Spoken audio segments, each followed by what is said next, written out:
بسم اللہ الرحمن الرحیم۔ شوہر میری کالی رنگت کی وجہ سے مجھ پر ظلم کرتا اور کمرے سے نکال دیتا۔ جب میری نند مجھے کمرے میں لے جا کر ملتانی مٹی لگاتی اور کہتی جا اب تو چٹی ہو جائے گی، اور جب اگلے ہی دن سو کر اٹھتی ہوں تو شوہر قدموں میں بیٹھا ہو، زندگی بہت اچھی ہوگی، پر مجھے تجسس تھا کہ آخر اس ملتانی مٹی میں کیا ہے۔ ایک دن نند سے یہی پوچھنے جلدی اس کے کمرے میں گئی تو سر پر آسمان ٹوٹ پڑا کہ وہ ملتانی مٹی میں اپنا میرا نام کشمالہ ہے۔ میں ایک مڈل کلاس گھرانے سے تعلق رکھتی ہوں۔ میری زندگی کی کہانی مجھ جیسی بہت سی لڑکیوں کی کہانیوں سے ملتی جلتی ہے۔ میرے ابو ایک نوکری پیشہ انسان تھے اور میری امی گھر میں محلے والوں کے کپڑے سیا کرتی۔ ہم 3 بہن بھائی تھے، میرے سے بڑی ایک بہن اور بھائی تھا۔ میں سب سے چھوٹی، ہم سب بہن بھائی ابھی پڑھ رہے تھے کہ میری رنگت دوسروں کی طرح صاف نہیں تھی، مگر میرے گھر والوں نے کبھی مجھے اس کا احساس نہیں ہونے دیا۔ وہ سب مجھ سے بہت پیار کرتے۔ میں ابھی کالج میں پڑھتی تھی، میرے ساتھ ایک لڑکی پڑھتی تھی، ہم دونوں کی جلد دوستی ہوگی۔ میں اور وہ ہر وقت کالج میں ساتھ ساتھ رہتے تھے۔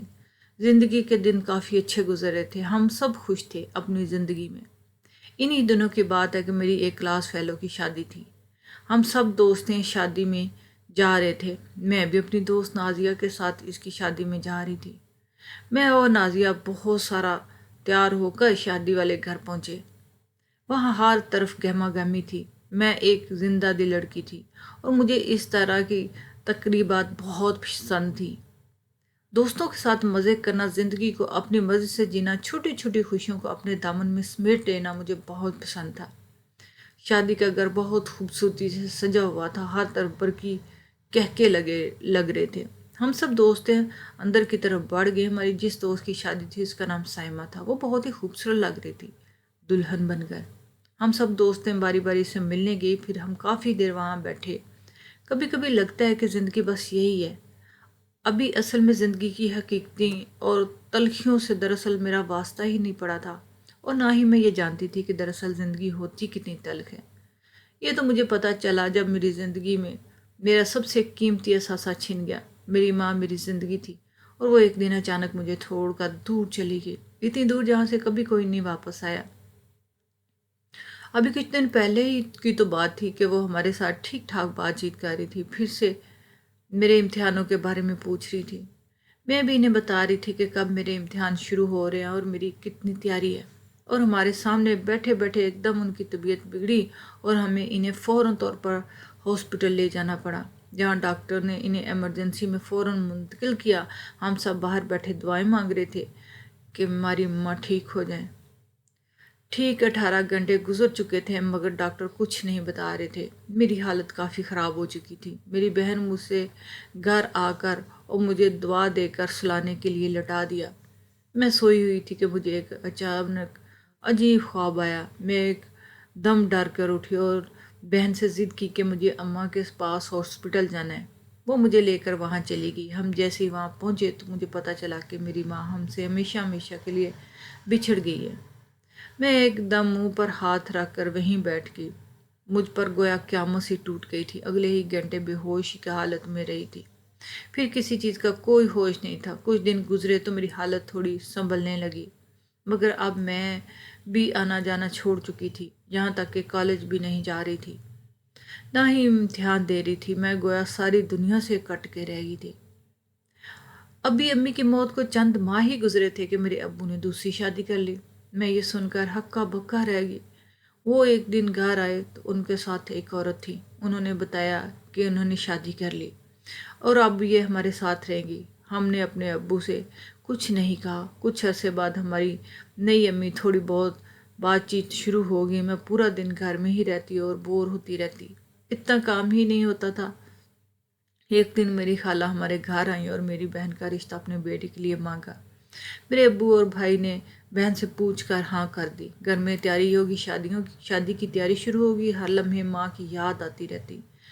شادی سادگی سے کرنے کا فیصلہ کیا۔ میں نے اپنی قریبی دوستوں کو بلایا، گھر میں رونق لگ گئی تھی۔ اتنے لمبے عرصے کی اداسی کے بعد میں آج تھوڑا خوش تھی۔ ہم سب دوستیں ایک کمرے میں بیٹھی باتیں کر رہی تھی کہ میرے بھائی نے مجھے باہر بلایا۔ میں گئی تو انہوں نے مجھے کہا کہ خالہ تمہیں بلا رہی ہیں۔ میں ان کی بات سن کر سر ہلا کر سامنے بنے کمرے کی طرف بڑھ گئی اور وہ باہر صحن کی طرف۔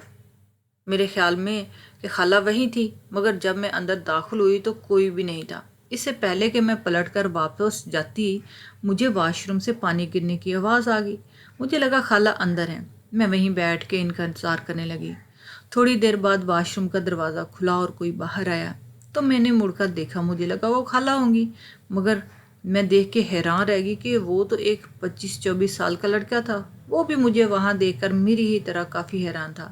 یہ کافی عجیب سی سچویشن تھی میرے لیے۔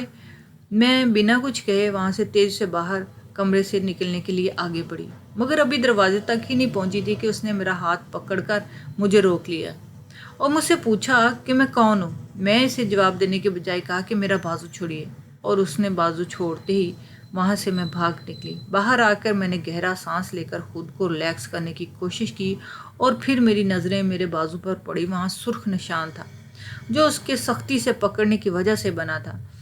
پھر پوری تقریب میں اس کی نظروں سے بچنے کے لیے اندر ہی کمرے میں رہی۔ رخصتی کے وقت میں باہر آئی، ادھر ادھر دیکھا، مگر وہ مجھے کہیں نظر نہ آیا۔ اپنی بہن کے گلے لگ کے میں بہت روئی۔ اس موقع پر امی کی بہت یاد آئی۔ کاش وہ ہمارے بیچ میں موجود ہوتی اور سب کچھ کتنا اچھا لگ رہا ہوتا۔ کچھ دیر بعد ہر طرف سناٹا چھا گیا۔ ابھی کچھ دیر پہلے تو یہاں کتنی رونق تھی، مگر اب جیسے ساری رونقیں میری بہن کے ساتھ چلی گئی۔ میں تھک ہار کر اپنے کمرے میں آ کے لیٹ گئی اور دھیرے دھیرے رونے لگی۔ آدھی رات کا وقت تھا، میں سونے کی کوشش کر رہی تھی، تبھی مجھے اچانک شدید قسم کی پیاس لگی اور یوں لگا کہ گویا میرے حلق میں کانٹے چبھ رہے ہوں۔ شاید یہی گھنٹوں سے رونے کا اثر تھا۔ میں اٹھ کر باہر بنے کچن کی طرف آئی تو مجھے کسی کی موجودگی کا احساس ہوا۔ وہ جو کوئی بھی تھا اس کی پیٹھ میری طرف تھی، اس کے ہاتھ میں پانی کی بوتل تھی۔ میں وہیں کھڑی رہی۔ شاید کسی کی موجودگی کا اسے احساس ہو گیا تھا، تبھی اس نے پلٹ کر دیکھا تو مجھے اس کا چہرہ نظر آیا۔ وہ تو وہی لڑکا تھا جسے شام میرا ٹاکرا ہوا تھا۔ میں اسے اس وقت اپنے سامنے دیکھ کر سٹپٹا گئی۔ وہ بھی مجھے دیکھ کر پہلے حیران ہوا، پھر دھیرے سے مسکرا دیا۔ اس کے مسکرانے سے اس کے چہرے پر ڈمپل پڑے تھے۔ میں اب تک نہیں جانتی تھی کہ وہ کون ہے، ہمارے گھر کیا کر رہا ہے۔ پہلے مجھے لگا کہ وہ شادی میں آیا کوئی مہمان ہے اور اب تک واپس جا چکا ہوگا، مگر وہ تو حال ادھر ہی تھا، تو اس کا مطلب تھا کہ وہ کوئی رشتہ دار ہے، قریبی، مگر میں تو اپنے سارے رشتہ داروں کو جانتی تھی، پھر یہ کون ہے؟ میں وہیں کھڑی کھڑی سوچوں میں گم تھی کہ تبھی اس نے میری آنکھوں کے آگے ہاتھ لہرایا اور میں اپنے حواس میں واپس لوٹ آئی۔ میں نے اس سے پوچھا کہ وہ کون ہے تو اس نے کہا، میں تمہارا کزن ہوں، تمہارا وہ تایا جو باہر رہتے ہیں، ان کا سب سے بڑا بیٹا ہوں۔ اس کے تعارف کروانے پر مجھے یاد آیا کہ میرے ایک تایا جو باہر ملک رہتے ہیں، یہ ان کا بیٹا عمار ہے۔ میں پھر پانی پی کر واپس آ کر سو گئی۔ اگلے دن ہم بہن کی سسرال ناشتہ لے کر گئے تو وہ میں نے دیکھا وہ بھی ہمارے ساتھ تھا۔ میں کافی جنجلا گئی اسے ساتھ دیکھ کر، پھر وہ پورے راستے مجھے گھورتا رہا، اس کی گہری بولتی آنکھوں میں چھپے پیغام پڑھ کر بھی میں انجان رہی۔ اگلے دن ولیمہ تھا۔ میں تیار ہو کر باہر آئی تو بھائی نے کہا، تم عمار کے ساتھ آ جانا، ہماری گاڑی میں جگہ نہیں۔ مجھے یہ سن کر بہت طیش آیا، مگر اس وقت مجبور تھی تو میں اس کے ساتھ بیٹھ گئی۔ سارے راستے میں نے اس کی طرف نہ دیکھنے کا عہد کیا اور اس پر قائم بھی رہی۔ ہم نے کوئی بات نہیں کی اور خلاف توقع وہ بھی خاموش رہا۔ حال کے قریب پہنچ کر اس نے گاڑی روکی۔ اس سے پہلے کہ میں اترتی اس نے میرا بازو پکڑ کے روک دیا اور کہا کہ میری بات سن لو۔ میں مجبوراً رک گئی اور پھر اس کی بات سن کے میں حیران زدہ رہ گئی۔ اس نے مجھے کہا کہ وہ مجھے پسند کرتا ہے، تب سے جب پہلی بار اسے دیکھا۔ وہ مجھے اپنی زندگی کا ساتھی بنانا چاہتا ہے۔ میں کچھ نہ کہی، بس حیرت سے اس کا منہ تکتی رہ گئی۔ پھر میں اسے اپنا ہاتھ چھڑوا کر تیزی سے اندر کی طرف بڑھ گئی۔ حال بہت خوبصورتی سے سجا ہوا تھا۔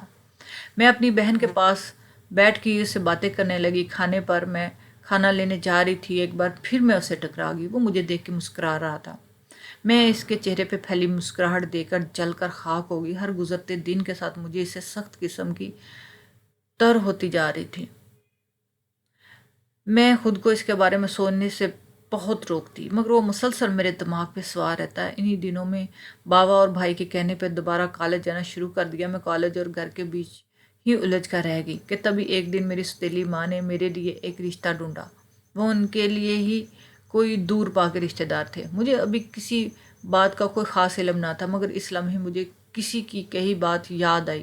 مجھے وہ شخص یاد آیا جو میرے کو پسند کرتا تھا اور شادی کرنا چاہتا تھا۔ میری اس کے ساتھ کوئی پسندیدگی نہیں تھی، نہ ہی اس رشتے پر کوئی اعتراض جو میری ستیلی ماں لائی تھی۔ میں نے ہر فیصلہ گھر والوں پہ چھوڑ دیا اور رفتہ رفتہ میں زندگی کی طرف لوٹ رہی تھی۔ میری شادی کی تاریخ طے ہو گئی، میرے امتحان کے بعد تاریخ رکھی گئی تھی۔ میں نے اس لڑکے کو دیکھا تک نہیں تھا جس سے میری شادی ہونے والی تھی۔ اس کے گھر والے آ کر مجھے پسند کر گئے، میں انہیں جانتی تک نہیں تھی۔ میرے گہرے رنگ پر کوئی اعتراض بھی نہیں تھا انہیں۔